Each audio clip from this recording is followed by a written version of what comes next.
Well, hello, Viking fans, and welcome to this week's edition of Viking Talk with Josh Morgan. I'm Brandon Davis, and as always, glad to have with me Warren Central head football coach Josh Morgan. Coach, good to see you. You too, Brandon. An impressive 35-0 shutout win last week over Terry. You've had a chance to take a look at the film. What did you and the coaching staff see?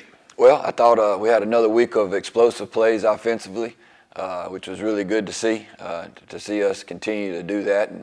And I thought Trey Hall and Jack Wright really had a big nights that we expect them to have. I thought they just really put up big numbers, and from the opening kickoff, I thought we took momentum.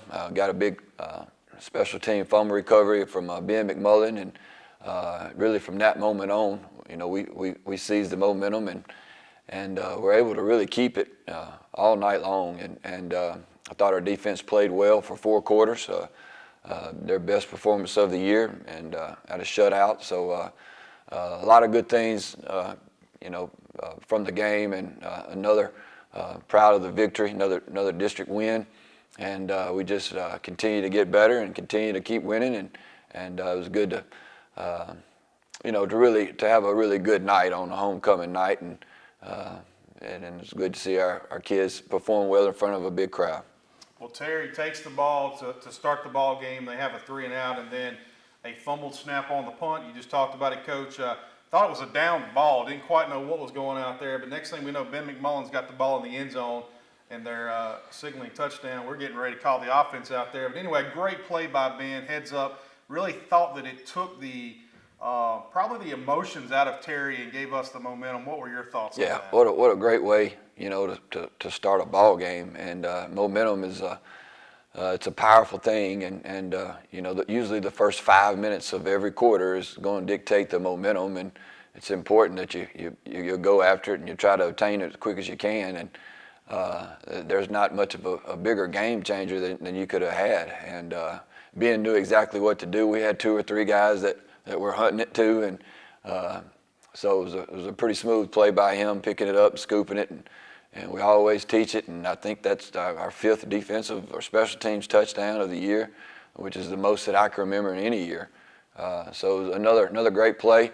Opportunistic is the word, that just being ready for it, and he had a convoy taking him to the house too, and then so great play to start the game off with. Yeah, they carried him, man. Like I said, a lot of confusion by us. Next thing, he's in the end zone. Congratulations to him. I know he'll remember that one for a long time.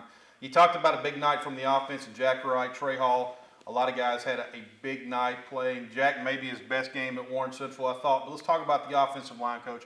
They struggled in some earlier games in the season, Brandon Oak Grove, even though we got the win for Oak Grove. But this line seemed like they've been coming together, and that was a great front we went up against Terry. To do what they did, I know you and Coach Myers had to be proud.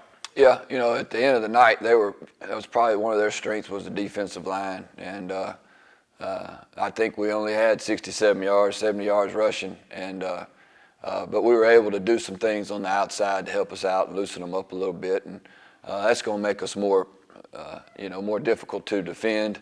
And it's also what you see in us making more explosive plays. And I tell you, having Maddox Lynch and Jesse Hallberg out on these edges and getting outside has been the biggest thing for us the last couple of weeks. And with Trey and EJ and those guys are just they're just bigger offensive linemen out there at that wideout position. The way that they block and take on that accountability too. So they're a big part of that too. But again, we're getting to know what we can and can't do with this team, and finding ways to maintain and create a difficult offense to defend. First defensive shutout of the season, and in region play, or actually the entire season, we gave up 6 points against Forest Hill. But the first shutout of the season for this defense against a quality offense that had speed all over the field has to excite you and the staff going forward. Yeah, it does. We needed that. That was good medicine. We had talked about it in our meetings, and we were playing. I thought average defensively, and that's not going to get us where we need to be. We needed to pick our game up on that side of the ball, and felt like we could be playing better. And we simplified some things and allowed them to to play fast and not to be as confused in some instances. I thought that paid off for us. But yes, a very explosive offense. And I think we had one big play over 20 yards, and I'll take that every day against that ball club. And I thought our tackling was well. Then we had one missed tackle, and that's another great stat for a defense to have. So if you do that, tackle well, and take away big plays, you'll see productivity like that, really on a normal basis. This is Viking Talk. We're visiting with Coach Josh Morgan. Coach, this week we take the long road trip down into the Pine Belt to take on the Petal Panthers in another region game. What have you and the staff learned about this Petal bunch? Petal is one of those teams that they have been in every game that they have played, and they've had some tough breaks. A very good ball club. I think they've got 2 D linemen going to the All-Star game. It'll be another big front that we see. Got some good skilled players on offense. So again, it's going to be a difficult game. It's going to be a difficult road trip. It's going to take us being the very best that we can be to be successful. And again, you guard yourself from making sure that you're not lackadaisical in anything that you're doing, and that's a real thing when you're coaching high school football. And just making sure that our guys are on point and that we're continuing to getting better and being the best us that we can be. Talent-wise, and they have it on the defense, Coach. It starts with senior nose guard Mason Clinton, youngster 6'5", 270 pounds. He may be bigger than that 270. He gave us problems last year as a junior. How do you account for him this week, and what can he do as a nose guard to really set the tone for that defense? Well, anytime that you have somebody that big, number one, we saw it last year with Germantown's nose guard that was just massive. They can be disruptive, and when you put them in the middle of a defense, that can cause a lot of problems. And not only that is they don't just line him up right there; they move him around. They'll show you an odd front and an even front, and they do it within a series. So it's hard to get a bead on them and see what they're in. And there will be a lot of things that Coach Rob does is he'll freeze them and see where they are and to see and to have a plan for whatever defense, whatever look. The name of the game is we've got to be able to block him. We've got to be able to sustain blocks. But also the thing that's going to help us has been what we've been able to do the last couple of weeks, which is be explosive on the perimeter. And if it's not going to be able to be successful in there, we have different options. So we'll continue to press those edges really hard, and if they widen out and try to stop those, then we'll be able to have favorable numbers to get our inside game going. So again, us being able to be productive in different ways than one, and also having different skill players being productive makes us multiple offense that we want to be. So we're going to have to be creative in how we're managing to move the football. So do you like having to have to set it up where you are using the pass to set up the runs? It seems like it's what we're having to do. You talked about you getting out perimeter, widening them out, and then you wanting them to, giving you some running lanes. So is that ultimately what we're having to do is create running lanes by, spreading them out? Yes, it's one thing to be able to do. We got to know our personnel and what we're good at, and what's our strengths and what's our weaknesses, and so we're trying to find ways to. Number one is to be effective and efficient. But also, our district is loaded up front, and that's big time football, and it's just like you see in the NFLs and the SEC. You're not just finna run the ball how you want it, but for us to be able to and to have those plays on the edges, and what Trey has been able to do in the running and passing game, and Jack being able to run the offense in the RPO game, and EJ coming in and giving us explosiveness, and Debo being strong inside the tackles, and Cookie being able to do whatever. And then your play actions open up with Maddox. So our offense is evolving into what we hoped it would be, and we just have to be really good at what we're doing. But that's definitely been what you've seen the last 3-4 weeks with us, trying to be more efficient in what we're doing. And it certainly has worked, seeing some big-time points put up by this Viking offense. Coach, sticking on this defense from Petal, statistically speaking, they're giving up 30 points a game, but you look at them, they have talent at every level. It's really mind-boggling, to be honest with you. They do play two dog backers, which are kind of tweeners between a safety and a linebacker. You're familiar with that from your days playing for Coach Dunn in Mississippi State. How does these dog backers impact a defense, more especially how does it impact an offense having them on the field? Well, you put more speed on the field when you have those types of athletes there, and also you're able to play and mix up your coverages, and whether you're man or some type of zone, and whether you're in the flats or you're a deep safety, and so it allows defenses to be very flexible, multiple, show different looks, but also puts your best athletes on the field. And those guys usually are contained guys and alley guys, so they're usually your best tacklers too. So those are your special athletes, and like you said, Petal's got some good players. On offense, they are led by quarterback, the Biloxi transfer, Del-J Bailey. Coach, the young man has struggled with 15 picks on the season, but he is a dangerous player. He can do a little bit of everything. What have you seen from him? Well, they're doing a lot of things offensively, and he is a dangerous player. He's a big athlete. They use him in the run game. He has a big arm, can make all the throws. Made some really good plays. I think that he has been those interceptions that you mentioned. A lot of that's coming from pressure and making, really putting pressure, and that really quickens that trigger up in your decision-making skills. So, that's going to be our plan as well, is just really to apply pressure when it's needed. I felt like that we've got a good personnel for that. But he's dangerous in the run game, but he's also dangerous in the passing game. So anytime you're facing those kind of guys, it really puts a lot of pressure on you. Well, their top wide receiver in the offense this year is their former quarterback from last year, Caden Berger, one of their outstanding athletes, nearly 700 yards receiving on the season. Not the biggest threat, Coach, 6 feet, 170 pounds. But this young man, he has given defenses a lot of fits this season. What have you seen from him? Yes, he's a ball player. Yep. He is gritty. You watch him blocking, and that tells you exactly what kind of player he is. And he'll block you. He's their punter. He's their holder on extra point field goal. He was their quarterback last year. I'm pretty sure we'll see him at quarterback this week too. And he is a great route runner with great hands and really good with the ball after the catch. So. He's a guy that's been fun to watch. He's good, plays the game the right way. A lot of respect for him, but he is definitely what makes him go offensively. They're looking for him. He'll take a handoff and run the option. They'll use him in multiple different ways. They'll throw perimeter passes to him, and he'll throw it again. And so he's definitely a guy that we've worked on all week of knowing where he is at all times. And he's made a bunch of plays for him this year. Doesn't he also play middle linebacker for him on defense?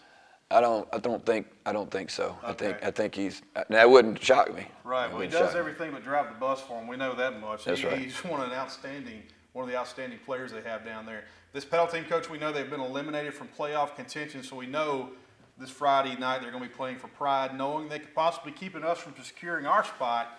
But how have you prepared knowing that they could throw anything and everything at you this week? Yeah, well, it's it goes back to what I mentioned earlier. We have to be laser-like focused, and we just can't afford to let our guard down. And number one reason is because they're a very good football team, and so we have to be and control what we can control, and that's getting on this bus and ready to play at a high level and getting better. And being effective and really executing what we do, and that can't waver. We can't let it afford to waver. Every one of these games, they count the same, and that's just the truth of it. And so again, number one is they're a very good football team. Number two is we need to win in a bad way to stay in the hunt. So it's a lot to play for, and it's going to take all we got, I'm sure. Yeah, well, you talked about that. A win is going to secure you a playoff spot. And next week you'll be playing for seeding to see where we're at. Right now we're tied for first, 4-1 in the region. I think everybody's kind of bundled up, and this week will kind of be a separation week.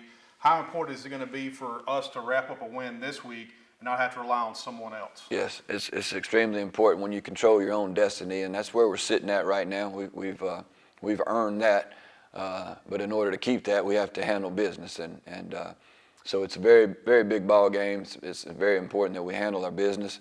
And ultimately, it's week by week around here, and that's what we do anyway. And that's the reason that we do it, is because usually it doesn't all play out to the very last game is over with in our district schedule. And yeah, I don't know if that'll change this year. And so it's a great opportunity for us to get better and play and to win on the road in another hard-fought district game. Now, you talked about how the guys seem to be kind of in a routine now with practice. They know what they need to do this deep in the season. There really aren't surprises each week of what you need to do. But how have we looked in practice this week? We've had a good week.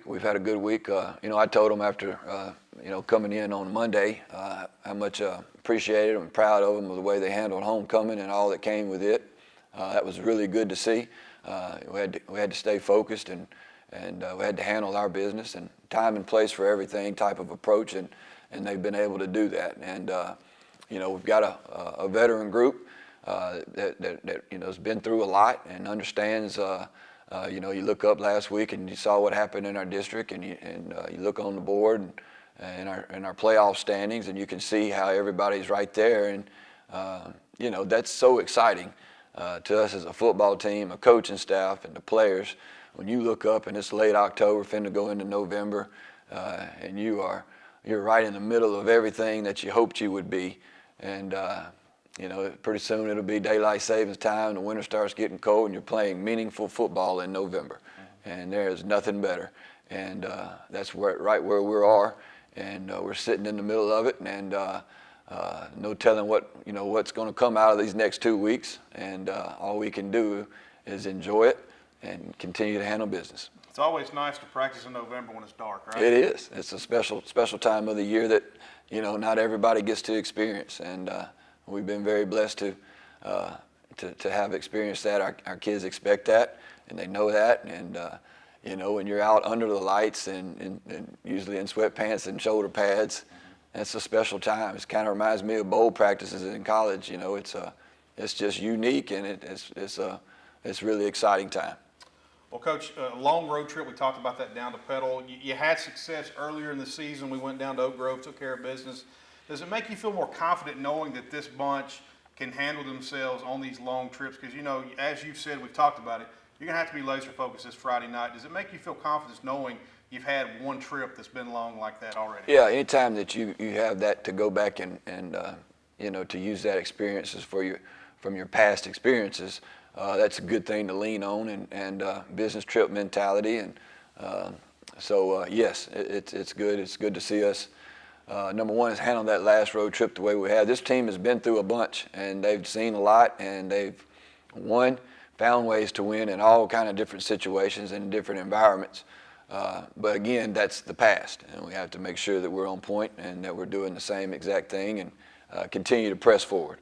Well, Coach, what's going to be the keys to victory this week against Petal? You know, going to you know, anytime you're away, make sure that we handle our road trip is my first, you know, focus, is to make sure that we get on the bus with that business trip mindset and make sure we're comfortable getting dressed and in our pre-games. And I think a fast start, you know, that first quarter is going to be really, really important, and momentum-wise. And you know, anytime you got two teams that you got one that's playing for seeding and one that's not, and so if we can, you know, start off fast and really seize the momentum, that would help us and really get going. But also, we're going to have to be able to move the ball and take care of it, which is what we've been really good at. I think our turnover margin right now is we're minus 17 turnovers, which is unbelievable.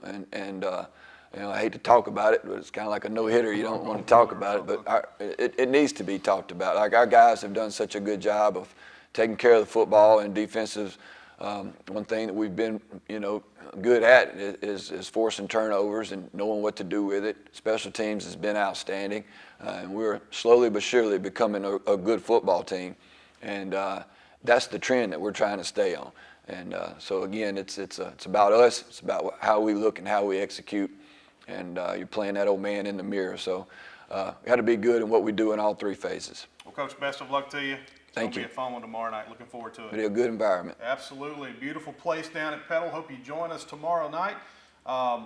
It's hard to believe that next week will be our final regular season home game, then we'll get into the playoff stretch. But Lord have mercy, Coach. Seemed like the other day we just started our first show of the season, but here we are. We will be celebrating senior night next Thursday night as we take on the Meridian Wildcats, final regular season game. Hope that you will come out, and we'll talk about the seniors next week on our show. But hope you will come out and make an opportunity to come out and give them a good final send-off. This group has just been fantastic for what they've done for the program.